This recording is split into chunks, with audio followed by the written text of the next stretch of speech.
Welcome to the Rajpriti Show Season 2. Today we have with us a young politician who is all set to change the face of Indian politics, especially in the state of Uttar Pradesh. Avnish Kumar Singh is not just a politician but also an engineer, an educationist and an avid social worker. Welcome to the show Avnish ji. Thank you. तो शुरुआत हम करना चाहेंगे कि आपका बचपन कैसा था। आप बचपन से ही पॉलिटिक्स में जाना चाहते थे, आपने इंजीनियरिंग की भी पढ़ाई की, आपने एजुकेशन भी किया, तो उसके बारे में हमें बताइए। मैं स्टार्ट करूं अगर इससे कि कैसे मेरी जर्नी पॉलिटिकल करियर की तरफ आई। तो मैं अगर बचपन में जाऊं पिछले मतलब आई कैन से कि 30 इयर्स बैक, तो हम लोग गांव में रहते थे और नॉर्मल सी फैमिली थी, हम लोग स्कूल में पढ़ते थे और मेरे फादर बेसिकली एजुकेशनिस्ट थे।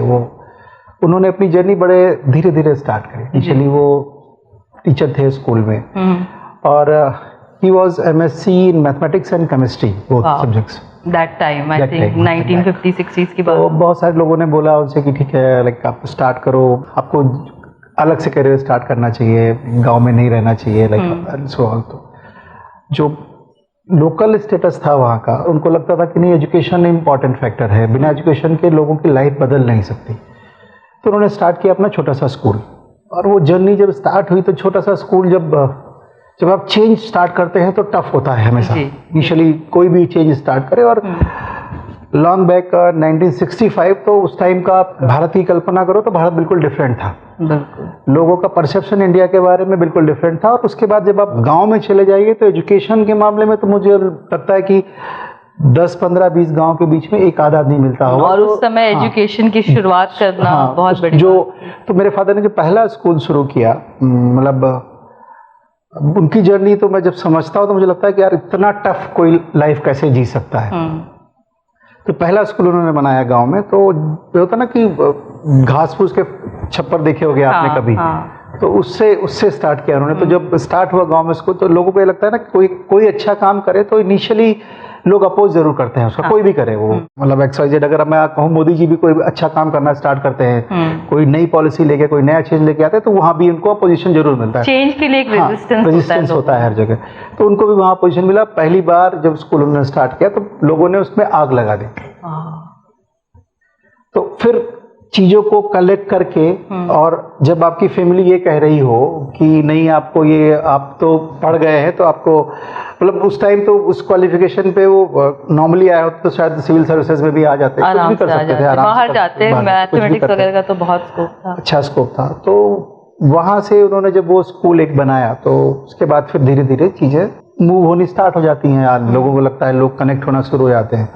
तो फादर ने मेरे पूरे करियर में, मतलब अपना उनका जो छोटा सा करियर रहा, लाइक सडन डेथ हुई मेरे फादर, तो उतने पूरी लाइफ टाइम में मुझे लग रहा है जो अचीव किया उन्होंने। हम लोग जब मेरे फादर की डेथ हुई तो छोटे छोटे स्कूल्स थे हमारे पास 3-4, जो बिल्कुल जैसे कि हम लोगों ने ना, मैं कहता हूँ कि मैंने स्कूल बनते हुए देखा है। होता यह था, जब हम लोग जो छोटे थे तो मुझे याद है 1-2 इंस्टेंसेस कि फादर ये कहते थे कि ठीक है, जैसे कि पैसा आया कहीं से तो नॉर्मली मदर का व्यू होता है कि घर में काम होना चाहिए। हाँ। फादर के व्यू आउटसाइड, मतलब पूरी चीज़ों को देख के जो फैमिली का जो पर्सपेक्टिव है मदर और फादर के, तो दोनों वो फादर जब देखते हैं तो पूरा आउटसाइड पूरा देखते हैं, मदर देखती है कि हाँ नहीं ठीक है मेरा बच्चा मेरा परिवार, इनिशियल फर्स्ट प्रायोरिटी उनकी होती है, उसके बाद फिर वो वहाँ शुरू करते हैं समाज बाकी चीज़ें आती है। तो होता ये था कि जैसे पैसे हुए अगर एक्स्ट्रा कहीं, तो ये होता था कि हम लोगों के घर में कमरे नहीं बनते थे और स्कूल में कमरे बनते थे। इनिशियल पैसा हुआ तो क्या होता था कि हम, हो सकता है कि हमारे साथ कंप्रोमाइज हो रहा हो, हमारी एजुकेशन के साथ कंप्रोमाइज नहीं होता था कभी भी, हमारी बाकी और फैसिलिटी के साथ कंप्रोमाइज हो रहा हो और उसकी जगह पे स्कूल की लाइब्रेरी बन रही हो या स्कूल की बुक्स आ रही हो। तो मैं धीरे धीरे ब्रेड एंड बॉटम में ऐसी सिचुएशन में आगे बढ़ा। फिर मैंने इंजीनियरिंग किया और उस टाइम फादर का जैसे था ना कि सारे स्कूल्स थे तो लोग कहते थे कि पढ़ जाएगा बाहर चला जाएगा तो क्या होगा कि स्कूल्स कौन देखेगा, तो पापा कहते थे कि नहीं, मेरे तो उस टाइम 40 लोगों का स्टाफ था, तो 40 मेरे बच्चे हैं, एक अकेला नहीं, जिसमें कैपेबिलिटी होगी इस सिस्टम को संभालने की, वो सिस्टम को संभालेगा और वो आगे ले जाएगा। तो सडन मेरी मदर की डेथ हो गई जब मैं 10th क्लास में था। अच्छा। कैंसर से डेथ हुई उनकी। तो हम लोग मतलब लंबा स्ट्रगल, पीजीआई था और मैं गांव में रहता था, वहीं पढ़ता था, फादर बीच में आना जाना, मतलब लाइक एक टफ जर्नी है। और मदर को खोना 10th क्लास में किसी बच्चे के लिए 16 साल बहुत कम ही टफ होता है। 16 साल नहीं तो उस टाइम 15 साल का रहा, तो उस टाइम मतलब वो टफ पीरियड होता। तो वो जैसे जैसे जैसे जैसे धीरे धीरे हम लोग ओवरकम करे। मेरी 3 सिस्टर्स हैं, तीनों बड़ी हैं। फिर फादर ने अपना लाइफ अकेले विदाउट मदर, चीज़ें टफ होती हैं किसी के लिए भी, बट ठीक है, हम सबको जो चाहिए था उन्होंने वो दिया, उन्होंने संभाला, हाँ सारा संभाला। एंड मेरी इंजीनियरिंग कंप्लीट हो रही थी और मेरे मन में ये सपना था कि मैं अच्छा और पढ़ लूँ। तो मैं जीआरई एग्जामिनेशन दिया, मेरा स्कोर अच्छा था तो शायद मुझे कोई अच्छा कॉलेज मिल जाता, मैं इंडिया से बाहर चला जाता। तो दिसंबर की बात रही होगी, अक्टूबर नवंबर में। तो फादर ने बोले, हम लोग बात करते थे बट ऐसा उनको भी ये लगता था कि ऐसा ना हो कि मैं कुछ कहूँ, और क्योंकि रिलेशन ऐसी होती है फादर के साथ, और मुझे लगता है कि अब की पीढ़ी, मैं कहता हूँ कि थोड़ी आगे की पीढ़ी, इससे पहले वाली पीढ़ी में हम लोग ज़्यादा पेरेंट्स का ध्यान रखते थे, मतलब उनकी, जिसे कहते हैं ना कि हम लोग उनकी आंखों के इशारों पे चलते थे। एक लिहाज था, एक रिस्पेक्ट था, डिफरेंट तरीके का होता था। तो फादर ने डायरेक्टली मुझसे कुछ नहीं कहा, दीदी से कहते अगर यहीं कुछ काम कर ले तो अच्छा नहीं हुआ क्या। तो ऑफ सडन मैंने चेंज कर लिया अपना पर्सपेक्टिव भी, ठीक है, मतलब कम्युनिकेशन डायरेक्ट नहीं हुआ। मुझसे कहते थे कि ठीक है पढ़ो, जाओ बाहर जाओ, सपने पूरे करो। बट दीदी से उन्होंने कहा, तो फिर मुझे भी लगता है कि जब वो इतना मेरे लिए सोच रहे हैं तो फिर मुझे भी उससे 2 कदम आगे जाके सोचना। तो मैंने चेंज किया अपना मैटर, अपना सारा सिस्टम। और उस टाइम शायद वैल्यू एडेड प्रोटोकॉल का, वेब का जमाना आया था। राइट। और मैं बुंदेलखंड से इंजीनियरिंग करने के बाद मैं आईआईटी दिल्ली के साथ प्रोजेक्ट कर रहा था कुछ, और that project was on hand written cursive script recognition और मतलब इमेज प्रोसेसिंग का पूरा काम था। तो उस टाइम हम लोग लिप मूवमेंट रिकॉग्निशन पे काम कर रहे थे, जो शायद अभी तक नहीं आ पाया। वो नहीं आया, अभी तक नहीं आ पाया वो, क्योंकि वो था कि जैसे मोबाइल फोन उस टाइम आ ही रहे थे मार्केट में। एंड जैसे मोबाइल पे हम लोग बात करते हैं तो कितना नॉइज होता है, अगर लिप मूवमेंट रिकॉग्नाइज कर ले अगर कोई डिवाइस, तो फिर हमारे लिप मूवमेंट से रिकॉग्निशन हो जाएगा। तो वॉइस में ये सब, हम कहीं भी खड़े होकर बात कर रहे हो तो जो हम बात कर रहे हो वही रिकॉग्नाइज होगी और वही जाएगी। तो उस पर मैंने काम शुरू किया और धीरे धीरे आगे बढ़ रही थी जर्नी। अचानक फादर की डेथ हो गई मेरे, एंड वो टफ पीरियड था मेरे लिए। समझ में नहीं आ रहा था करें क्या, बिल्कुल जिंदगी जैसे पलट गई, जिंदगी लाइफ एकदम से उसमें आ गई। और ठीक है, हम लोग के पास स्कूल कॉलेजेस थे, सेटअप था, अच्छा सेटअप था, और पापा का नाम था बड़ा, मतलब बाकी सब चीजों से का नाम बहुत बड़ा था। लोग काफी इज्जत करते थे, रेस्पेक्ट करते थे। लोग कहते थे कि ना, मैं जैसे कि उस एरिया में जितने लोगों ने स्कूल बनाए, उनको ये लगता था कि नहीं, अगर वो नहीं होते तो स्कूल मेरा नहीं बनता। इस रेस्पेक्ट को एंजॉय करते थे। तो मैं 3-4 महीने तो मैं दिल्ली में रहा, सोचता रहा कि करूं क्या अब। फिर एक दिन मुझे लगा कि नहीं, वो जो स्ट्रगल उनका है पूरा, एक लंबा स्ट्रगल रहा। वो स्ट्रगलिंग लाइफ मैंने भी देखी, किस तरह से वो एफिलिएशन होता है इलाहाबाद से स्कूल्स का, डिग्री कॉलेज का एफिलिएशन कानपुर से होता है, और वो कम्यूट करते थे तो साइकिल से करते थे। और ये छोटे छोटे पेपर वर्क कराना बहुत मुश्किल था उस समय। बहुत अब टफ फिर भी था। चीजें सिस्टमैटिक हो गई है। गए तो एक दिन गए तो फिर 3 दिन लगा, फिर इलाहाबाद गए, फिर लौट के आए। हम लोग इंतजार कर रहे हैं कि पापा आ रहे हैं, आएंगे, इलाहाबाद गए हैं। फिर वो सब चीजें करते करते करते करते मुझे लगा नहीं ये जस्टिस नहीं होगा। अगर सब चीज छोड़ दिया, अगर सब ऐसे ही डिस्ट्रॉय हो गया तो जस्टिस नहीं होगा। तो फिर मैं वापस आ गया। ठीक है, नहीं यही देखेंगे, गांव की ओर वापस आ गए, चलो देखते हैं, सारा शुरू करते हैं। फिर मैं लखनऊ में रहा। अब नॉर्मली गांव की लाइफ जो आप लोग जानते हैं अगर, तो डेफिनेट है कि गांव में होता क्या है कि जब वही लोगों के मन में था कि इसको तो आना नहीं है, तो सोसाइटी से कॉलेज चलते हैं नॉर्मली 4-5-6 लोग होते हैं। दूसरों को लगता है कि नहीं अब तो ये तो मेरा हो गया। और उसमें कोई आ जाता है तो उसको लगता है कि ये खलल हो गया मेरा मुझे नहीं मिलेगा ये। तो फिर मैं जब आया तो सिंपल वही था कि हाई कोर्ट में केस हुआ कि वो था, लेकिन सच जो है लंबा स्ट्रगल करता है, लेकिन अंत में जीत सच की होती है। तो वो सारी सिचुएशन धीरे धीरे आती चली गई। और मुझे लगता है कि वो फेज जब स्ट्रगल करते हैं आप और आपके साथ प्रॉब्लम्स होती हैं ज्यादा, तो आप मजबूत होते चले जाते हैं। बिल्कुल, आप तैयार होते हैं फ्यूचर के लिए तैयार होते जाते हैं। और जब आपका डोमेन ऐसा हो, लाइक जैसे एजुकेशन, जैसे कोई कहे कि एजुकेशन में कुछ करना है, तो मुझे लगता है एजुकेशन मैंने अभिमन्यु वाली तरीके से सीखी है। डेफिनेट है जब मैं ऐसी पोजीशन में रहा हूँगा तो जरूर बातें होती होंगी पेरेंट्स के बीच में। तो मैं वैसे सीखा हूँ, तो मुझे मछली को जैसे पानी में डाल दीजिए आप तो आराम से तैरती हुई निकल जाएगी। और जब आपने कार्यभार संभाला तो फादर नहीं थे। हाँ, तब चीजें बताने के लिए कोई नहीं था।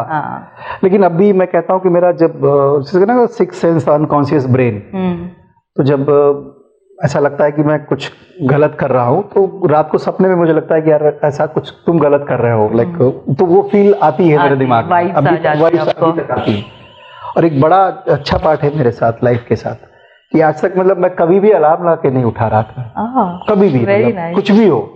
और ये मुझे लगता है बचपन में मेरे फादर जब हम लोग पढ़ते थे तो कहते थे कि आप खुद से कहकर सो ना कि मुझे 5 बजे उठना है। वो बोला जाता था, अपने आप को बोल दो कि सुबह मुझे उठना है।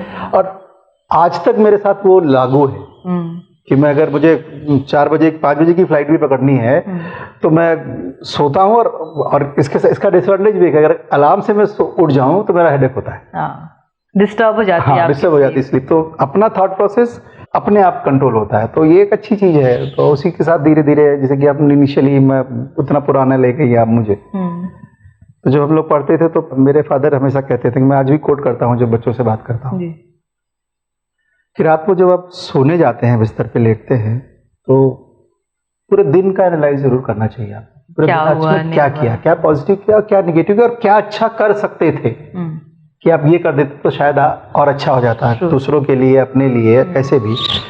तो वो चीज़ें बड़ा इम्पैक्ट करती हैं। मतलब अभी भी लगता है जैसे कि आप जैसे बिस्तर पे गए तो जैसे पॉलिटिकल लाइफ में बहुत सारे दिन ऐसे होते हैं, गुजरते हैं अभी, कि पब्लिक को लगता है कि मैंने बड़ा कंस्ट्रक्टिव काम किया है, बट खुद को लगता है कि नहीं यार, आज तो हम गए और 4 कार्यक्रम में गए, 4 जगह माला पहनी, 4 जगह बोला हमने, and what I achieve for the society और फॉर माई सेल्फ ऑल्सो। ठीक है, हो सकता है कभी कभी हमने कुछ बोला हो तो अपने आप को जस्टिफिकेशन नहीं आता है कि मैं आज गया हूँ, 4 अच्छी बातें बोली है, तो इसी में से कोई महात्मा गांधी बनेगा, इसी से कोई स्वामी विवेकानंद बनेगा, इसी में से कोई APJ अब्दुल कलाम बनेगा।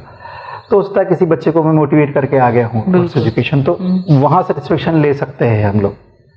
तो धीरे धीरे जर्नी शुरू हुई, आगे आए, स्कूल बना, 1 school, 2 school, now I am running 11 schools in the state of Uttar Pradesh. in the state of Uttar, छोटे इंस्टीट्यूशन, छोटे बड़े सब मिला के हम मतलब UG to PG and technical education के कोर्सेज भी, और उसके साथ साथ नॉर्मली अवेयरनेस के प्रोग्राम्स बहुत सारे करता रहता हूँ। जब मैंने बताया ना, जब मैं 2001 में शुरू किया और उसके बाद 3-4 साल तो हम लोग मेरा स्ट्रगल में ही गया। लाइक वो कोई लगता था कि वो मैनेजर है तो ऐसे करेंगे, हाई कोर्ट और ये वो, और चीज़ें बड़ी अलग अलग सी होती रही। मतलब रजिस्ट्रार ऑफिस में जाना, सोसाइटी रजिस्ट्रेशन कैसे होता है वो, उसको सीखना, उसको समझना, और ऑल ऑफ सडन समझना। जैसे कि जैसे कहता ना कि फादर कुछ सिखा के गए हो, आपको बता के गए हो, मुझे तो ये भी नहीं पता था करना क्या है और ये कैसे चलते हैं इंस्टीट्यूशंस। तो फिर वो धीरे धीरे उनको सीखा, मैंने समझा। और लड़ाई कहते हैं ना, जब स्ट्रगल करते हैं आप, लड़ते हैं किसी, और अपनी चीजों को पाने के लिए यहाँ लड़ना था। बिल्कुल। मतलब आई नो और एवरीबॉडी नोज कि वो मेरे फादर ने इंस्टीट्यूशंस बनाए थे, उन्हीं किस नाम के से थे। इंस्टीट्यूशन है? मेरे इंस्टीट्यूशन सब सुभाष चंद्र बोस के नाम से। अच्छा, उन्होंने हाँ, फ्रीडम मतलब फाइटर बने। उन्होंने भी, मतलब जैसे कि लोग पूछे ना एक बार कि क्यों सुभाष चंद्र बोस का नाम दिया। नॉर्मली लोग कॉलेज बनाते हैं तो किसी की दादी के नाम से होता है, किसी के बाबा के नाम से होता है, अपने फैमिली के नाम से होता है।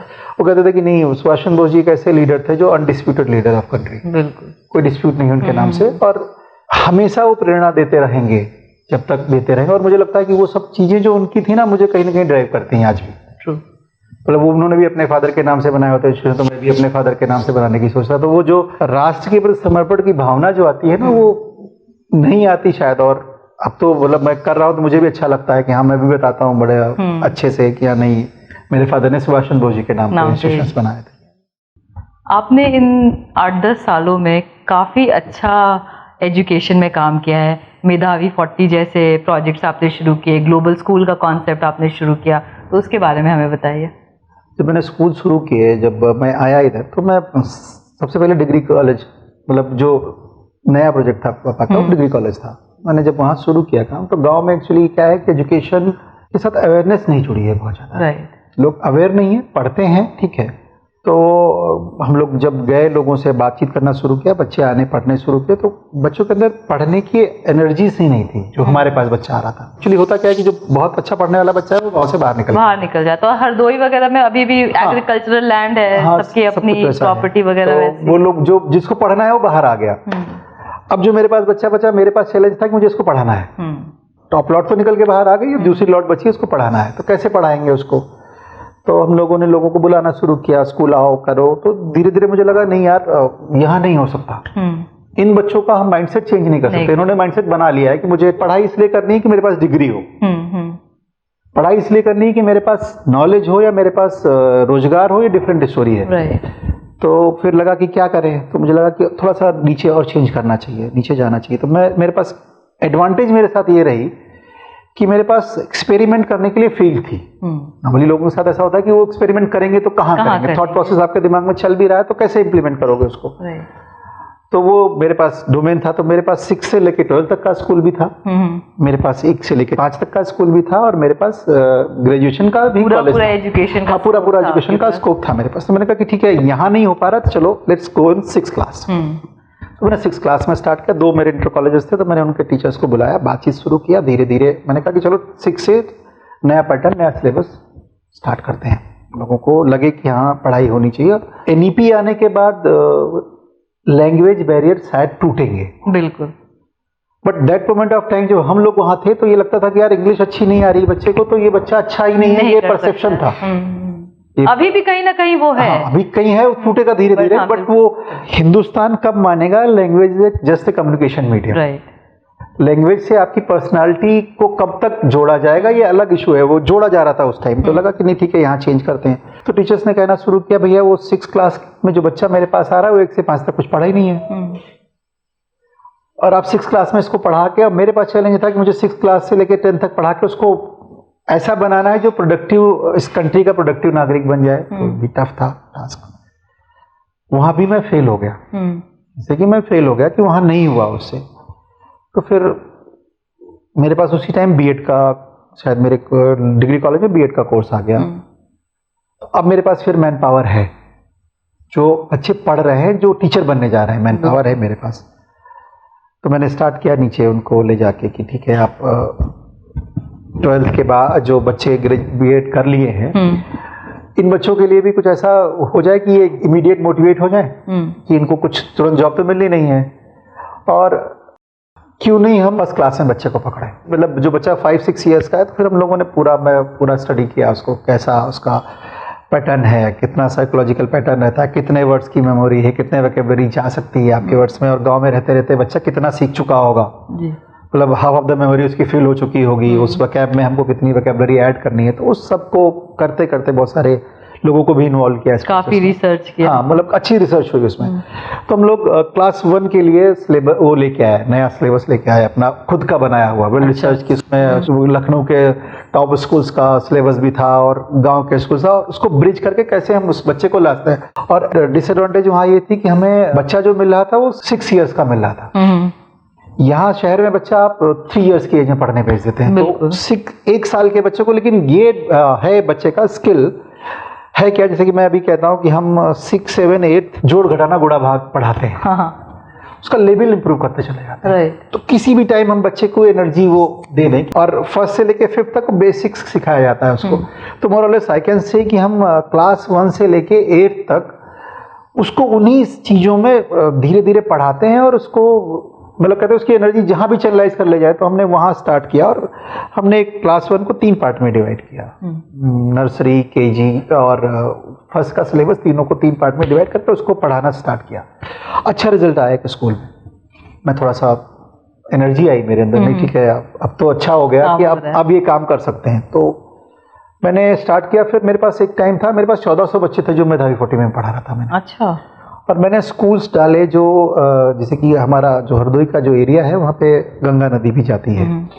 तो वहाँ पे हम लोगों ने जो कटरी का इलाका बोलते हैं उसको, बेसिकली जहाँ पे मतलब लोग सब कुछ उनका चला जाता है, बाढ़ आ गई तो चला गया, फिर वो छोटा छोटा कैसे भी अपनी लाइफ को सर्वाइव करते हैं। जो स्टार्ट किया उसके बाद फिर लगा कि नहीं, इन लोगों के साथ तो काम करना अच्छा होगा।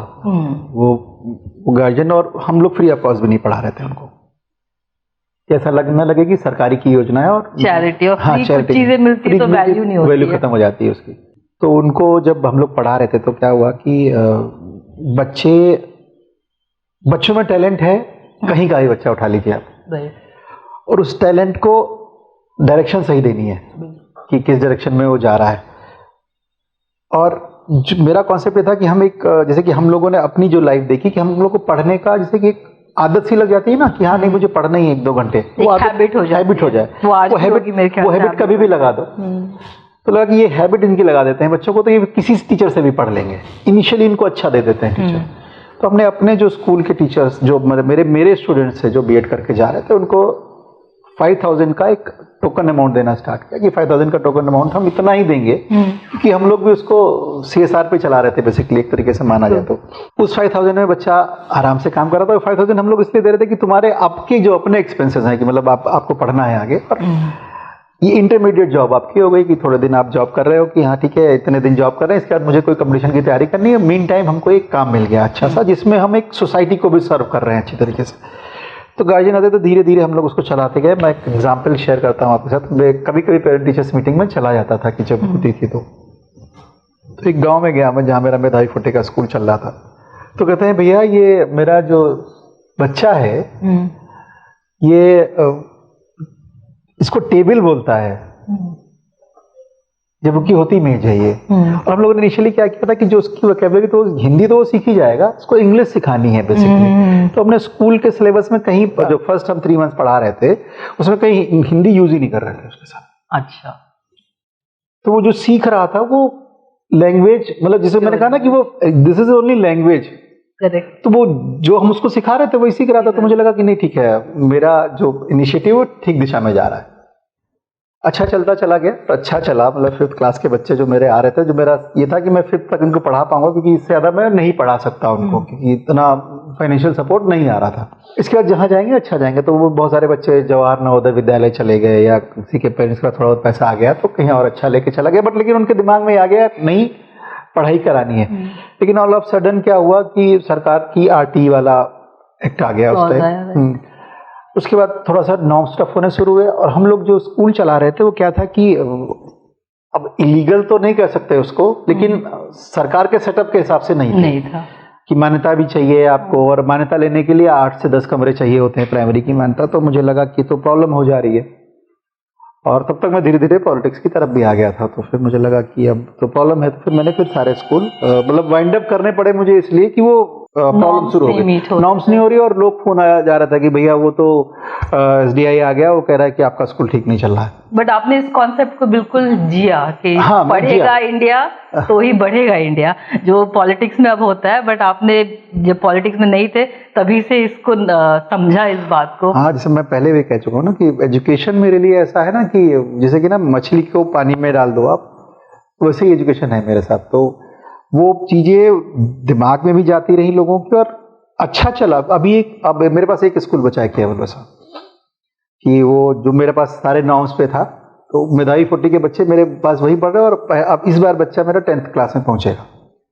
तो कॉन्सेप्ट ये था कि नहीं, हम बच्चों को लाएंगे, यहाँ पढ़ाएंगे, यहाँ से पढ़ने के बाद 12th करने के बाद उसे सोचना ना पड़े वो कहाँ जा रहा है, उसको क्या करना है, मीन्स उसके पास अपना डायरेक्शन होना चाहिए। तो फिर उसी से फिर वो ग्लोबल पाठशाला था, ग्लोबल स्कूल आ गया मेरा, कि ठीक है हम गांव के बच्चों को भी इंग्लिश मीडियम एजुकेशन दे सकते हैं, या मीडियम का बैरियर हमने तोड़ा। फिर हम ट्रूली इंग्लिश मीडियम स्कूल लेके आए पाठशाला के नाम से, वो भी गांव में चल रहा है। तो मिनिमम फीस पे हम लोग ऐसे कर रहे हैं। एजुकेशन को आपने जिया, अच्छे से स्टैब्लिश किया, और जहाँ तक बात करें कि आपने भारत को बहुत अच्छे से समझा, जो गांव का एक परिवेश होता है और एक जो शहर का परिवेश होता है, और क्योंकि आप बाहर भी गए हैं, बाहर की भी दुनिया देखें, और एक टाइम पे आप अब्रॉड में स्टडीज़ भी करना चाहते थे, तो you have that local perspective and the global perspective which is very much needed in the construction of any state, any country. तो उसके बाद आपने कैसे डिसाइड किया कि चलो अब एजुकेशन से हट के पॉलिटिक्स की ओर जाते हैं? मुझे लगता है डेस्टिनी बहुत फैक्टर होता है जो लाइफ को आपको कहीं भी ले जाता है। मैं बार बार इस बात का जिक्र करता हूँ कि डेस्टिनी आपको कहीं ले जाती है, उसके बाद लाइफ फिर आपके अपने कंट्रोल में होती है। आपको डेस्टिनी आई थिंक दरवाजा खटखटाती है, आपने खोल दिया, फिर आपको डायरेक्शन मिल जाता है। तो जैसे कि मेरी एजुकेशन गांव से शुरू हुई और IIT से होते हुए IIM तक गई। वाह। मैंने IIM कलकत्ता से भी एग्जीक्यूटिव मैनेजमेंट का कोर्स किया। तो मैंने गांव का भी प्राइमरी स्कूल भी देखा है, जहां हम लोग इनिशियली जैसे होता है ना कि आप देखे होंगे कि वो पार्टी होती थी एक, ठीक है, उसको काले से पहले करते थे, फिर उसको ग्लास की वो लेके उसको घिसते थे, पहले वो चमकती थी, उसके बाद उसको लिखते थे। तो मैं वहां से स्टार्ट किया हूँ, और लैपटॉप, कंप्यूटर, आईपैड तक आ गया। ट्रू। पार्टी से आईपैड का सफर बेहतरीन रहा है मुझसे।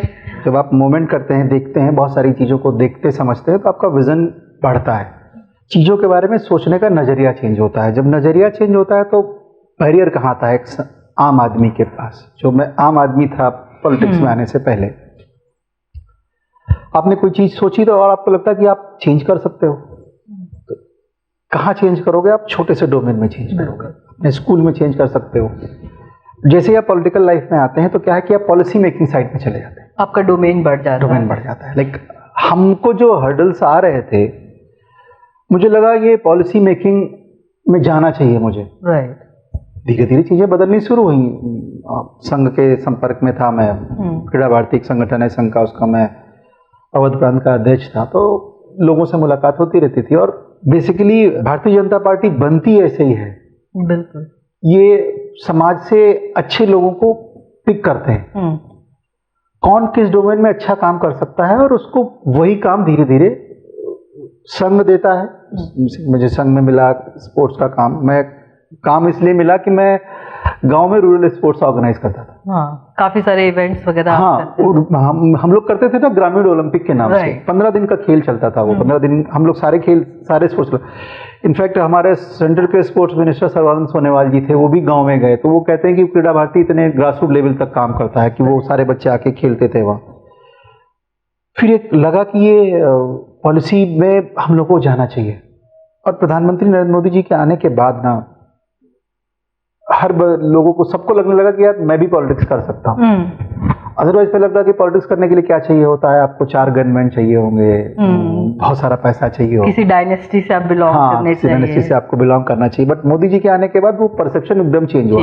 हम लोग उस 2013-14 में जब नरेंद्र मोदी जी की कैंपेन स्टार्ट हुई, मैं कहूँ तो मेरा पॉलिटिकल करियर, पॉलिटिक्स में आने का मन वहीं से बना कि हम लोग भी कर सकते हैं, हम भी कर सकते हैं। और जो चेंज मैं करने की कोशिश कर रहा हूँ, हो सकता है कि बड़ा फोरम मिल जाए तो मैं बड़े परिवर्तन ला सकता हूँ। ट्रू। हम अभी एक स्कूल के लिए काम कर रहे हैं, एक डिस्ट्रिक्ट के लिए काम कर रहे हैं, हो सकता है हम पूरी स्टेट के लिए काम करें, पूरी कंट्री के लिए काम करें।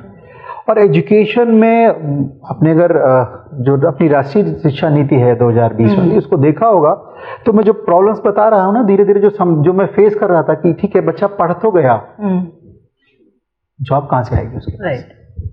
जॉब्स कितनी हैं हमारे पास? हमको जॉब करने वालों के साथ साथ जॉब क्रिएटर्स भी बनाने पड़ेंगे, और ये अपनी एजुकेशन पॉलिसी है ना, वो सब कुछ लेके हाँ, new education policy has everything, skill development में जो सब कुछ लेके आ गई। मतलब आप सोचिए ना कि मैं क्लास से पढ़ता हूँ तो मैं कहता हूँ ना कि मेरा जो पाठशाला है वो नेचुरल टैलेंट बच्चे के अंदर जो है उसको जाने नहीं देगा। हम लोग उसी को नर्चर करेंगे कि हाँ ठीक है, अगर अच्छा म्यूजिशियन बन सकता है तो हमको उसके पेरेंट्स को कन्विंस करना पड़ेगा, नहीं म्यूजिशियन के लिए भी करियर है, बहुत सारे ऑप्शन है, फोटोग्राफर्स के लिए भी बहुत सारे ऑप्शन हैं, मीडिया में जाना चाह रहा बच्चा उसके लिए बहुत सारे ऑप्शन है। और अगर मेरे अंदर पॉलिटिक्स करने के गट्स हैं तो मेरे लिए भी ऑप्शंस हैं, ये भी बताना पड़ेगा। ऐसा नहीं होगा कि ठीक है कुछ नहीं करो तो नेता बन जाओ। बिल्कुल। तो कुछ नहीं करने वाले लोग नेता शायद अब नहीं बनेंगे, मैं ऐसा नहीं कह सकता कि सब कुछ होगा, लेकिन हाँ शायद मैं इसलिए यूज कर रहा हूँ कि बहुत सारी चीजें ऐसी होती है ना जहाँ आप के पास कंट्रोल नहीं होता। तो पॉलिसी मेकिंग साइड आपको आना है, इसीलिए मैं पॉलिटिक्स में आया, which is a beautiful thought. जैसे हम सबको ये चेंजेस महसूस होती है, अब रोड साफ नहीं है, हाँ। अब आप क्या करिएगा, कैसे कितने फोन कर लीजिए, क्या कर लीजिए, बट अगर आप उस लेवल पे हैं तो आप उसको इंश्योर कर सकते हैं करवाना। और नरेंद्र मोदी जी के पॉलिटिक्स में आने के बाद, मतलब ठीक है गुजरात में थे उतना हम लोग नहीं समझते होंगे, बट जैसे जैसे दिल्ली की पॉलिटिक्स में एंटर किए मुझे लगता है परसेप्शन चेंज हुआ है लोगों का, बहुत चेंज हुआ। बिल्कुल। आज देश का युवा ये कहता है कि नहीं हम कर सकते हैं। पहले 2014 से पहले की सिचुएशन देखिए, अरे नहीं सब कुछ ऐसे ही चलता है वाले परसेप्शन से निकल के आज देश का युवा इस परसेप्शन में आया, नहीं मैं ये कर सकता हूँ। और खास करके मुझे लगता है युवा के पेरेंट्स भी अब चाहते हैं कि बच्चे पॉलिटिक्स में जाए। हम लोग जब बड़े होते थे तो एक वो था कि नहीं सब जगह जाओ, नेता नहीं बनना, वो सबसे गंदी फील्ड है। मतलब कहा जाता कि बहुत नेता बन रहे हो, हाँ बहुत नेता बन रहे हो, नेगेटिव कॉनोटेशन था उसके साथ। बट अब है कि पेरेंट्स भी चाहते हैं, दे ऑल्सो रियलाइज कि देश को अगर चेंज करना है तो लोगों को पॉलिटिक्स में आना होगा।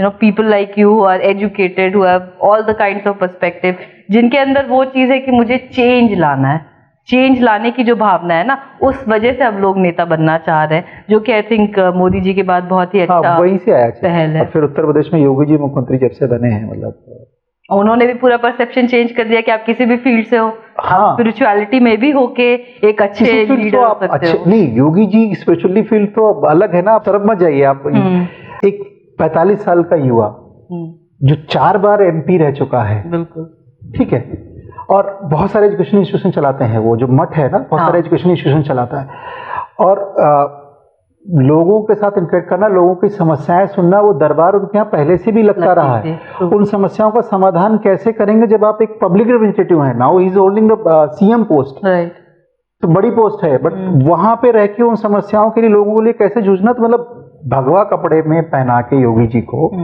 जो इनिशियल परसेप्शन लोगों ने दिया कि ये भगवा मुख्यमंत्री बन गए, वो डिफरेंट परसेप्शन ही दे दिया। बिल्कुल योगी जी का परसेप्शन ही बिल्कुल डिफरेंट है।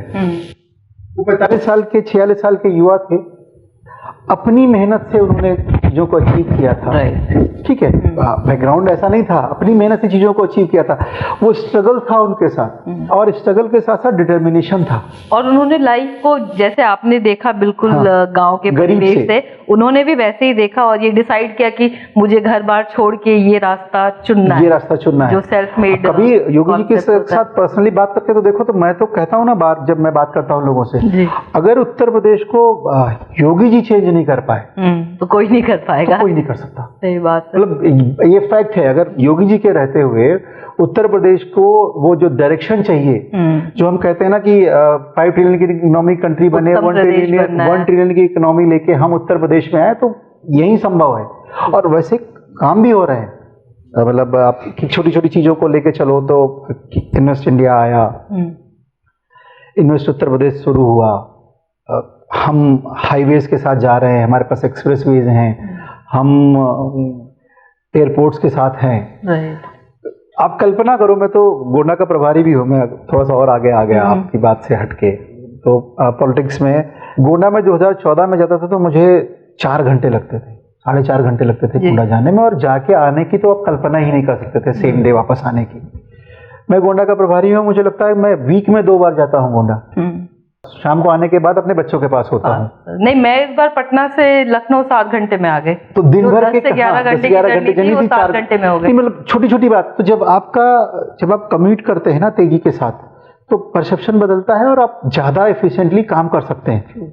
मैं लखनऊ में भी आके मीटिंग कर लेता हूँ, मैं गोंडा भी मीटिंग कर लेता हूँ, और मैं अभी बनारस गया तो सुबह जाके दिन भर बनारस में मीटिंग किया और रात को 8-10 बजे 11 बजे घर पे था, और नेक्स्ट डे मेरा फिर वैसे ही शुरू हुआ जैसा होता है। तो ये चीजें चेंज आ रहा है उत्तर प्रदेश में, इस चेंज को फील करना पड़ेगा। और मुझे लगता है कि मेरे साथ तो बड़ा अच्छा ये हुआ कि पॉलिटिक्स में भी आया तो मैं पढ़े लिखों की पॉलिटिक्स में आया, ग्रेजुएट का रिप्रेजेंटेटिव हूँ मैं, और मैं 7 जिले रिप्रेजेंट करता हूँ, हरदोई, सीतापुर, लखीमपुर, रायबरेली, बाराबंकी, प्रतापगढ़ और लखनऊ।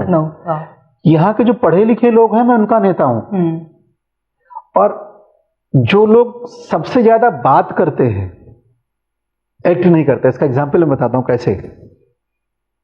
हमारी इस कॉन्स्टिट्यूंसी में लगभग 35 लाख ग्रेजुएट होंगे, मोटा मोटा जो एक फिगर आती है, और मुझसे पहले जो लोग चुने जाते थे वो कोई 10,000, 15,000, 20,000 वोट पाते थे। कल्पना करो आप कैसे ग्रेजुएट कर्मचारी। संविधान जब बनाया गया होगा तो लोगों ने सोचा होगा यार पढ़े लिखे लोगों को हम रिप्रेजेंटेशन दे रहे हैं विधान परिषद में, तो ये लोग खुद ही एक्टिव होंगे इतने और अपना नेता चुन के आएंगे, मैक्सिमम लोग इसमें करेंगे। तो जो जितने वोट बना लेता था वोट पड़ जाते थे, और लोग किया। बीजेपी जब इन्वॉल्व हुई इस इलेक्शन में तो 3 लाख वोट बने। वाव है, लेकिन 35 लाख में 3 लाख बने, 10% से भी कम है। ठीक है। और उसके बाद 1 लाख लगभग लोगों ने वोट किया होगा, और मुझे 49,000 के आसपास वोट मिला। अच्छा, तो ये नंबर आप ऐसे कहोगे तो अच्छा हुआ, लेकिन अगर दूसरी तरीके से देखोगे तो लगेगा अरे क्या हुआ, मतलब 35 लाख लोगों में से केवल 3 लाख वोट दे रहे हैं। और उनका रिप्रेजेंटेटिव कहता है अपना कॉलर ऊंचा करके कि मैं सारे ग्रेजुएट्स को रिप्रेजेंट करता हूँ, तो वो ट्रू नहीं है। लेकिन फिर भी, और जैसे कि आपको जो मन में सोच रहे हो वही काम करने को मिल जाए, तो मैं आई कैन से कि मैं लकी हूँ। तो आपका अब क्या है पॉलिटिकल एजेंडा, या आप किन किन चीजों पे काम कर रहे हैं? देखिए, बेसिक तो ये है ना कि रोजगार आना चाहिए कैसे भी। जो यूथ आ रहा है वो देखता है पॉलिटिशियन की तरफ कि मुझे क्या देखा। मुझे एग्जाम्पल याद है, मेरे कॉलेज में कभी कोई मीडिया के लोग आ गए थे, तो मैं भी था उस दिन बाई चांस, और ये घटना रही होगी मुझे लग रहा है कि 2012 या 13 की। एक बच्चा आया, उसमें से पूछा लोगों ने, 13-14 के आसपास की थी, चुनाव के पहले की, कि अखिलेश जी ने कहा था कि मुझे वोट दो तो मैं तुम्हें रोजगार दे दूंगा, तो मैंने अखिलेश को वोट दिया। और अब बीजेपी वाले कह रहे हैं मैं रोजगार दे दूंगा तो मैं इनको वोट दे दूंगा। और तब भी नौकरी नहीं लगी, तब तक मैं 35 साल का हो जाऊंगा, फिर लोग कहेंगे आप 35 ईयर्स के हो गए, अब आपकी नौकरी नहीं हो सकती है। तो इस परसेप्शन को चेंज करना है हम लोगों को, और मेरी सरकार और हम सब लोग इसी के लिए लगे हुए हैं लगातार। डिफेंस कॉरिडोर आया है आपके पास, डिफेंस कॉरिडोर आने के बाद डेफिनेट है रोजगार आएंगे। मैं ये नहीं कहता कि हमने सब कुछ कर लिया है जो हम लोग चाहते थे, लेकिन हम लोग उस दिशा में चल जरूर दिए। कितने कदम चल के कहाँ तक पहुंचेंगे डिपेंड करेगा हमारी विल पावर कितनी स्ट्रांग। और जहाँ तक मैं मुख्यमंत्री जी और प्रधानमंत्री जी दोनों लोगों की बात करूं तो दोनों का विजन बिल्कुल क्रिस्टल क्लियर है, सबकी समझ में भी आता है। उनका एजेंडा एक है कि भारत के रहने वाले हर व्यक्ति की लाइफ में परिवर्तन लेके आया जाए। जैसे आप कहो ना कि ईज ऑफ डूइंग और ईज ऑफ लिविंग जैसे शब्द इस देश में ही आए हैं ना, जहां पहले केवल भूखों की बात होती थी जी। आप सुने होंगे ना शब्द। हाँ, और हमें रिप्रेजेंट भी किया जाता था कि भारत भूखे नंगों का मतलब सपेरों का देश है। मतलब एक बच्चों के बीच में मैं आ रहा हूँ जहाँ पे उसका साइबर सिक्योरिटी पे बात हो रही थी उनकी, तो मैंने कहा कि ना ये वही कंट्री है जहाँ आज 40% लोग डिजिटल ट्रांजेक्शन करते हैं। जहाँ के लोगों के बारे में ये कल्पना करी जाती थी कि पढ़े लिखे लोग नहीं, तो बहुत सारे परिवर्तन आए हैं। और मुझे पॉलिटिक्स में आने का एजेंडा ये था कि भाई ठीक है हम कुछ चेंज कर पाएंगे, हालांकि बहुत कुछ नहीं कर पा रहे हैं अभी, टाइम लगेगा, अभी तो आपने शुरुआत की है। कुछ करेंगे। अब जैसे कि अब एक मोटा सा एक टॉपिक मैंने अभी स्टार्ट किया है, छेड़ा है कि एजुकेशन सिस्टम में वो सब आना चाहिए जो आगे 5 वर्षों के बाद होने वाला है। ट्रू। जैसे मैं अभी टेक्नोलॉजीज की बात करूं तो ब्लॉकचेन टेक्नोलॉजी है अपने पास, AI है, क्लाउड कंप्यूटिंग है। इन सब के कोर्सेज यूनिवर्सिटीज में इंट्रोड्यूस हो जाने चाहिए थे आज से 2 साल पहले। क्योंकि अब मुझे चाहिए ना, बाहर की कंट्रीज में कहीं इंट्रोड्यूस हुआ होगा तभी तो आया। हाँ। हम इतना पीछे क्यों रह जा रहे हैं? तो मेरी माननीय मुख्यमंत्री से बात हुई है 2-3 बार इस विषय पे, तो हम लोग शायद हो सकता है कुछ ऐसा संवैधानिक स्ट्रक्चर लेके आ जाए, कोई ढांचा ऐसा बन जाए, कोई आयोग ऐसा बन जाए जो इन चीजों पे बात करे। बिल्कुल, ये बिल्कुल सही कह रहे हैं, बिकॉज हम अपने बच्चों को वो पढ़ा रहे हैं जिनके जॉब शायद आने वाले 5 साल 10 साल में हो ही नहीं। अभी हाँ। जैसे यूट्यूबर और इन्फ्लुएंसर्स बन रहे हैं, इनकी ना पढ़ाई इन्होंने नहीं की ना कुछ, बट बाई चांस बोले या बाई डिफॉल्ट देख के बन गए लोग, ब्लॉगर बन गए, ये सब बन गए। तो जिसके अंदर बेसिकली क्या है कि कुछ लोग ऐसे होते हैं, जैसे हम कहते हैं ना, एग्जाम्पल लेते हैं, हमने एग्जाम्पल लिया कि APJ Abdul Kalam street light के नीचे पढ़ के हो गए। तो ऐसे 2-4 लोग होते हैं जिनके पास एक्स्ट्राऑर्डिनरी प्रतिभा होती है। बिल्कुल। बाकी जो लोग हैं उनको अंदर प्रतिभा हमको भरनी पड़ती है। तो उनको भरेंगे कैसे? तराशना पड़ता हाँ, तराशना पड़ता है, उनको समझाना पड़ता है, उनको सिखाना पड़ता है। तो उनको कैसे करेंगे? तो वो एजुकेशन सिस्टम में चीजों को आना चाहिए था। सिमिलर वैसा इंडस्ट्री के साथ होता है। एक बड़ी इंडस्ट्री उत्तर प्रदेश में आती है और उसकी एंसिलरी यूनिट नहीं होगी। अगर जैसे मान लिए हमने कहा कि अभी लखनऊ में ब्रह्मोस मिसाइल बननी स्टार्ट हो गई, ठीक है, बहुत अच्छा है, ब्रह्मोस मिसाइल बनेगी तो रोजगार आएगा। लेकिन उसके साथ साथ हमें ब्रह्मोस मिसाइल में और क्या लगता है, कौन सा नट बोल्ट लग रहा है, कौन सी चादर लग रही है, उसकी भी कोई ना कोई यूनिट आनी चाहिए उत्तर प्रदेश में। तो इन सब की एनालिसिस करने के लिए कोई ना कोई सिस्टम होना चाहिए जो स्ट्रक्चर हो, जो स्ट्रक्चर्ड में लोगों को बता सके। एक बड़ा इंडस्ट्री आ रही है तो उसके साथ साथ छोटी स्मॉल इंडस्ट्री कौन सी ग्रो करेंगी। तो अभी बहुत सारी पॉजिटिव बातें हम लोग इसमें कर रहे हैं, बहुत सारा डिस्कशन हो रहा है इसमें कि हाँ ठीक है, एक फॉर्मल बॉडी बन के आ जाए उत्तर प्रदेश में जो सजेस्ट करे थोड़े दिन के बाद। और नई एजुकेशन पॉलिसी, जिस बार बार मैं जिक्र कर रहा हूँ, मेरी बुक भी है एक, अच्छा, हाँ, नए भारत की नींव, तो पढ़िएगा आप उसको। बिल्कुल। उसको आने के बाद मैं बहुत होपफुल हूँ। मुझे लगता है कि अगले 10 साल के बाद जो बेरोजगारी की समस्या है खत्म हो जाएगी, अगर मैं शब्द यूज कर रहा हूँ इसलिए, अगर हमने राष्ट्रीय शिक्षा नीति का जो प्रधानमंत्री जी की सोच थी कि हमारी पॉलिसी ऐसी होनी चाहिए, उसमें हजारों लोगों ने वो पॉलिसी बनाई है। और मैंने स्टडी किया है उसको कि दुनिया के किसी भी देश के जो एजुकेशन पॉलिसी में जो भी बेहतर हो सकता था उसको इनकॉर्पोरेट किया गया, वो हमारी पॉलिसी में है। और हमारी एंशिएंट एजुकेशन जो हुआ करती, जो हमारी संस्कृति थी, उसको भी उसमें इनकॉर्पोरेट किया। ऐसा नहीं किया कि उसको छोड़ दिया।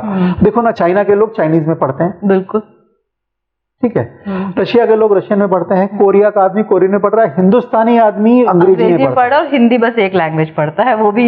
मतलब मैं ये नहीं कहता आप मराठी भी पढ़ो, आप उड़िया भी पढ़ो, आप कन्नड़ भी पढ़ो, ठीक है। अगर हमारे लोग कन्नड़ में बना सकते हैं टेक्नोलॉजिकल की चीजें तो कन्नड़ में पढ़ाओ, ठीक है।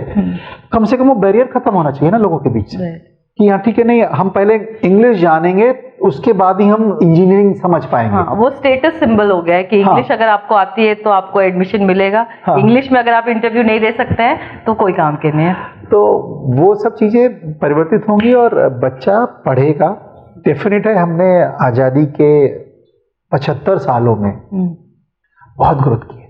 बिल्कुल, जो देश हमारा सुई नहीं बना पाता था, आज हम वहाँ रॉकेट लॉन्चर बना रहे हैं और दुनिया के और देश हमारे रॉकेट से अपने उपग्रह भेज रहे हैं, मतलब प्रॉपर हिंदी में कहूँ तो सैटेलाइट भेज रहे हैं यहाँ से। तो ये बड़ा अचीवमेंट है। और इकोनॉमी कैसे ग्रो करती है, मतलब आप जैसे देखो ना कि प्रधानमंत्री जी की सोच कहाँ तक जाती है। मुझे लगता है जो लोग सोचना शुरू करते हैं ना प्रधानमंत्री जी के बारे में, वो उतना भी समझ नहीं पाते कि वो आखिर सोच कहाँ रहे हैं। उन्होंने कहा कि हम डिफेंस के इक्विपमेंट बनाएंगे, आत्मनिर्भर करेंगे और डिफेंस इक्विपमेंट हम बाहर भेजेंगे। रशिया और यूएस, जब उन्होंने डिफेंस के इक्विपमेंट बेचने शुरू किए, तब से उनकी ग्रोथ बहुत और वहीं से उनके पास पैसा भी आया, पावर भी आया, सब चीजें और पैसा हुआ। जैसे आपके पास, आप एक ऐसा कंट्री बन जाओ। अटल बिहारी वाजपेयी जी ने कहा कि नहीं, हम परमाणु संपन्न देश हुए। अगर वो अटल बिहारी वाजपेयी जी ने परमाणु का वो टेस्ट ना किया होता, हम परमाणु संपन्न देश ना होते, तो शायद आज दुनिया के लोग हमारी तरफ निगाहें उठा के देख रहे होते। लोग डरते हैं उसी वजह से। प्रधानमंत्री जी ले आए कि नहीं, हम आत्मनिर्भर भारत बनाएंगे। आज उन्होंने बोला ना कि अपनी इंडिपेंडेंस डे की स्पीच में कि आज पहली बार 75 साल के बाद हिंदुस्तान की बनी हुई तोप से सलामी दी गई है। वाह, बड़ी चीज है ना, बहुत बड़ी अचीवमेंट। तो बड़ी अचीवमेंट है। सोचो को हिंदुस्तान की बनी हुई तोप होगी, वही तोप हम सप्लाई करेंगे, फिर उससे पैसा आएगा, वहां से हमारा कंट्री ग्रो करेगा। जो मेजर अमाउंट जो हम देश के डेवलपमेंट में लगना चाहिए था, वो पैसा हम बाहर के लोगों को देते थे, बिचौलिए भी खा जाते थे। सही बात। राजीव गांधी जी का वो स्टेटमेंट ट्रू स्टेटमेंट उन्होंने दिया कि 1 रुपए भेजते हैं 15 पैसे पहुंचता है। अब मोदी जी 1 रुपए भेजते हैं, 1 रुपए का पूरा 1 रुपए पहुंचता है गरीब के खाते में। तो ये बड़े बड़े चेंजेस हैं और डेफिनेट है हम लोग कुछ अच्छा करने के लिए आए हैं। और युवाओं के साथ अभी हम लोगों ने एक ड्राइव शुरू करी है, अभी TCS कर रहा है कि कुछ बच्चे ट्रेन कर रहे हैं, 100 घंटे का वो फ्री ऑफ कॉस्ट वो दे रहे हैं, ट्रेनिंग दे रहे हैं, उससे फिर एम्प्लॉयमेंट जनरेट होगा। वो है, अभी हम लोग रोजगार उत्सव शुरू करने जा रहे हैं। रोजगार मेला नहीं मतलब है, employment is the core of the politics. Core है नहीं, मेरा मुझे काम मिला है ना भाई।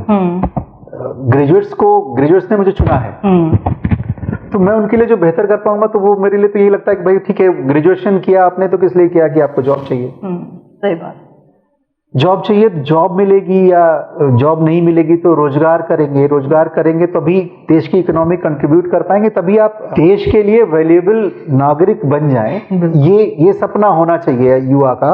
और उसको कैसे पूरा करेंगे, उसमें क्या सहयोग हम लोग कर पाएंगे, किस तरह से मैं उनके काम आ सकता हूं। तो मैं लगातार कोई ना कोई इनिशिएटिव कर रहा हूं। बड़ा रोजगार उत्सव हम लोग करने जा रहे हैं। उस रोजगार उत्सव में होगा क्या कि एक तो वो बच्चे जो सीधे जॉब पा रहे हैं, मतलब रोजगार मेला हो गया उनके लिए, वो इंडस्ट्री के लोग, जो बड़ी इंडस्ट्री के लोग आके बताएं यहाँ कि छोटी इंडस्ट्री हमको क्या चाहिए होगी आगे आने वाले समय में। मैं कौन से स्टार्टअप्स वगैरह कौन से स्टार्टअप हो सकते हैं। स्टार्टअप डिफरेंट चीज हो गई।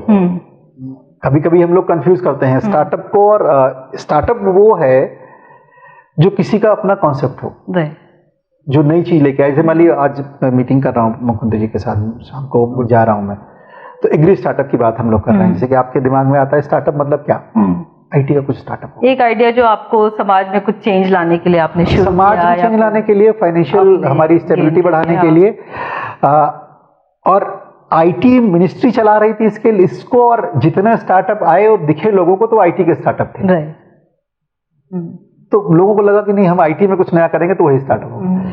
हमारे देश में किसान जो काम कर रहा है ना गांव में, जैसे सुना होगा ना जुगाड़ बना के कुछ भी काम करते हैं वो लोग, पंप बना लिया वो कर लिया, तो वो रियल स्टार्टअप वो है जो लोगों की लाइफ में चेंज ला रहा है।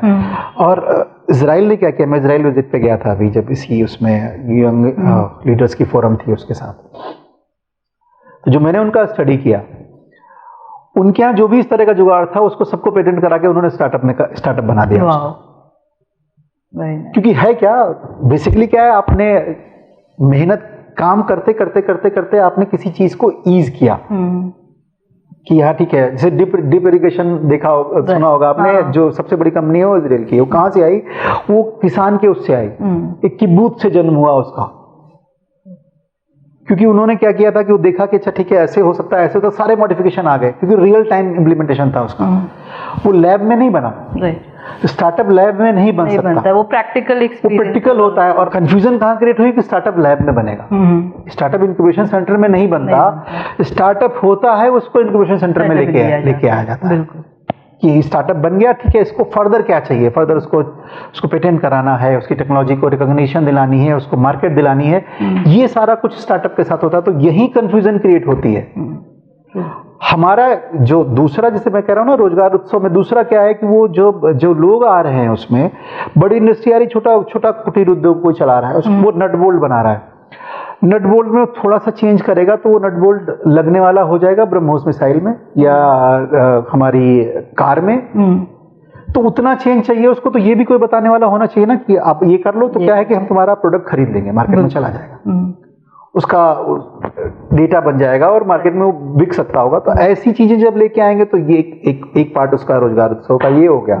तीसरा पार्ट, ठीक है मैं आया, मेरे पास इस स्किल की कमी रह गई, वो भी बताने वाला तो होना चाहिए। इंटरव्यू दिया आपने और आप चले गए घर, भेज दिया, आपको फीडबैक नहीं मिला आपको, तो फीडबैक आना चाहिए ना हमारे यूथ के, क्या कमी है, हमें क्या कमी रह गई और हम क्या कर सकते हैं, तो ये भी आना चाहिए।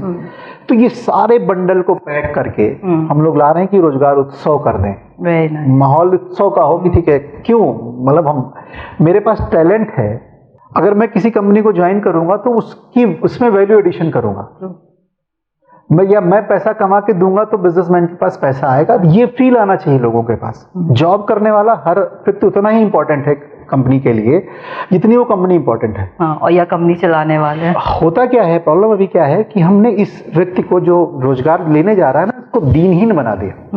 ये नहीं, ऐसा नहीं है। नहीं है, ट्रू। वो कहते हैं ना कि जब आप इंटरव्यू दे रहे हैं तो कंपनी आपको इंटरव्यू तो कर ही रही है, आपको भी कंपनी को इंटरव्यू करना चाहिए, करना चाहिए कि वो कंपनी आपके लिए राइट फिट है कि नहीं, एचआर पॉलिसी सही है कि नहीं है, कंपनी क्या कर रही है, वो हमारे फ्यूचर के साथ कैसे एड ऑन होगा। एग्जैक्टली। बल्कि ये मैं अभी बहुत बार कहता हूँ, मैं ये नहीं कहता कि किसी को जो अपनी कंपनी छोटी छोटी आ रही है ना, जोमेटो टाइप्स, हाँ, स्विगी जोमेटो टाइप बच्चे, ठीक है, उसके लायक जो बच्चा हो डेफिनेट वहां जाए, लेकिन बच्चा कभी कभी 10-15 हजार रुपए के लिए वो कंपनी को ज्वाइन कर लेता है, क्योंकि मुझे 10 हजार रुपए मिलेंगे और मेरा मोबाइल का खर्चा, मेरे पेट्रोल का खर्चा निकल आएगा, और वो लाइफ कहीं उसकी स्टक कर जाती है। फिर वो जब सोचता है 5 साल के बाद, तो उसको लगता है अरे मैं कहाँ क्या करना था और क्या करने लगा, क्या कहाँ आ गया। तो ऐसा लोगों को बताना पड़ेगा ना, लोगों को समझाना पड़ेगा। तो ये सारी चीजें हम लोग उसमें लेके आएंगे थोड़ा सा। तो इसी पे हम बात करते हुए चलते चलते ये जानना चाहते हैं, आप एक युवा नेता है, युवाओं को रिप्रेजेंट कर रहे हैं, तो वो युवा जो पॉलिटिक्स में आना चाहते हैं, या कोई भी इंसान जो पॉलिटिक्स में आना चाहता है, उनको आप क्या 3-4 टिप्स देंगे? उनको क्या करना चाहिए, कैसी तैयारी करना चाहिए, किस तरह से वो एक पॉलिटिकल करियर बना सकते हैं? पॉलिटिकल कैरियर कैसे बना सकते हैं, बहुत टफ सवाल है। बहुत सारी चीजें, डिपेंडेंसी होती है उसमें, आप किस पॉलिटिकल पार्टी से जुड़े। लेकिन मेरा इतना जरूर मानना है, जो आपके दिल में आए वही करना चाहिए। जो आपका दिल कहता है, जो जज्बा है, जो जज्बा है, मतलब ठीक है, क्योंकि सब डोमेन बहुत टफ है, और सबसे अनसर्टेन करियर अगर है तो कोई पॉलिटिक्स का करियर है। बिल्कुल। होता क्या है, जैसे मान लिया आप एग्जाम्पल मैं उठाऊं यहाँ पे, जैसे जो लोग अखिलेश यादव जी की पार्टी से चुनाव लड़े, मैं नहीं कहता कि सारे के सारे लोग खराब थे, बहुत टैलेंटेड भी लोग थे, लेकिन wrong choice of political party, क्योंकि आपकी टॉप लीडरशिप का विजन ठीक नहीं था, दैट्स व्हाई आप चुनाव हार गए। ठीक है, तो और बहुत सारे लोग ऐसे भी जाते हैं कहीं, जैसे मान लीजिए ठीक है, मेरी आइडियोलॉजी मैच नहीं कर रही है आपकी पॉलिटिकल पार्टी के साथ, मैंने थोड़े से लाभ के लिए वो पॉलिटिकल पार्टी ज्वाइन कर ली, क्योंकि मुझे टिकट मिल रहा था। ठीक है, बहुत लोग इसीलिए ज्वाइन करते हैं, चुनाव लड़ने का मौका मिल रहा था। तो ऐसे नहीं करना चाहिए पॉलिटिक्स। और ये ऐसा करती कि 5 साल में मौका नहीं मिला तो अगले 5 साल में मिलेगा, अगले 5 साल में मिलेगा। और जब आप समाज के लिए कुछ काम करते चले जाएंगे, आपकी रिकॉग्निशन बनती चली जाएगी, लोग आपको समझते चलेंगे। पॉलिटिक्स बेसिकली है क्या? सामाजिक क्या, समाज सेवा के लिए जो लोग पॉलिटिक्स में आए वो हैप्पी हैं, और वो लोग नाखुश हैं पॉलिटिक्स के साथ, जो ये सोच के आए थे नहीं ये पॉलिटिक्स मुझे पैसा देगी, मुझे गाड़ी दिखती है, अरे ठीक है वो पॉलिटिकल लीडर था, वो जमाने चले गए। इनफैक्ट 3-4 प्रोफेशन जो है, टीचिंग हुआ, मेडिकल हुआ, मीडिया हुआ और पॉलिटिक्स, ये चारों सेवा के लिए बने थे, पैसे कमाने के लिए नहीं बने थे। कि लोग इसमें जाते थे ये सोच के कि मुझे सेवा करनी है। हाँ, मुझे सेवा करनी है। मैंने अपने फादर का एग्जाम्पल दिया ना आपको, तो पैसे के लिए उनके पास बहुत सारे करियर हो सकते थे ऑप्शन, बट ये समाज सेवा के लिए ऑप्शन था कि नहीं ठीक है, मैं जिस गांव से पैदा हुआ हूँ, जिस गांव में मैंने जन्म लिया है, उसके आसपास के लोगों के जीवन को चेंज करना है मुझे। अगर इस विजन के साथ आप पॉलिटिक्स में आ जाते हैं तो बिल्कुल अच्छा है। डेफिनेट है, हर जो आदमी कोई करियर चूज करता है सारे ऑप्शंस देखता है। मतलब मैं कहता हूँ रोजी रोटी आपकी पॉलिटिक्स नहीं हो सकती है। रोजी रोटी आपकी कुछ और होनी चाहिए। पॉलिटिक्स आपका पैशन होना चाहिए। वैसे ही लोग सक्सेसफुल होंगे। और हम सोचे ना कि ठीक है मैं आज पॉलिटिक्स कर रहा हूँ तो मैंने कितने लोगों के जीवन में परिवर्तन लाया। भाई मोदी जी और योगी जी या और हमारे जो लीडर्स हैं, या मैं कहूँ कि श्यामा प्रसाद मुखर्जी जी और पंडित दीनदयाल उपाध्याय जी जब और नीचे चले जाते हैं हेडगेवार जी तक, तो क्यों वो लोग सिस्टम को परिवर्तन करना चाहते थे ना, चेंज करना चाहते थे। मैं सरदार पटेल जी की बात करूं तो क्या है, कैसे पॉलिटिक्स में आया, तो उनकी जर्नी को पढ़ना जरूर चाहिए। बिल्कुल। किसी युवा को पॉलिटिक्स में आना है तो बड़े नेताओं के, और किसी को, मैं ये नहीं कहता किसको आइडियल बनाना है आपको, जो लगे कि नहीं ठीक है यार स्वामी विवेकानंद जी ने ये किया, मुझे लगता है कि मैं ऐसा कर सकता हूँ, तो ठीक है यार उनके पाथ को चूज कर लो। राम मनोहर लोहिया जी का पाथ चूज करना है तो आप उनका पाथ चूज कर लो। आपको लगता है कि नहीं श्यामा प्रसाद मुखर्जी जी और पंडित दीनदयाल उपाध्याय जी और अटल बिहारी वाजपेयी जी ने परिवर्तन लाया है, मैं अपने आप को यहाँ अलाइन कर सकता हूँ या इनके थीम के साथ जा सकता हूँ, तो आप ये मत सोचिए कि मुझे ये टिकट मिल जाएगा और मैं आज एमएलए बन जाऊंगा या मैं आज एमपी बन जाऊंगा, उसके लिए पॉलिटिक्स करनी है, तो मुझे लगता है नहीं आना चाहिए। ठीक है, पॉलिटिक्स करने से सबसे पहले आपको अपनी रोजी रोटी की व्यवस्था करनी है। वो अरेंजमेंट जब आपका हो जाए फिर पॉलिटिकल करियर की तरफ जाना चाहिए। और बहुत कुछ दे सकते हैं पॉलिटिशियन इस कंट्री को। बिल्कुल, अगर आप पॉलिटिक्स करते हैं तो बहुत कुछ दे सकते हैं, तो वो देने की जब भावना आ जाए मन में तो फिर पॉलिटिक्स चूज करना चाहिए। पॉलिटिक्स चूज करना चाहिए। Beautiful, such a nice and strong message. Thank you Avnish ji for coming to our show. It was lovely talking to you. Thank you.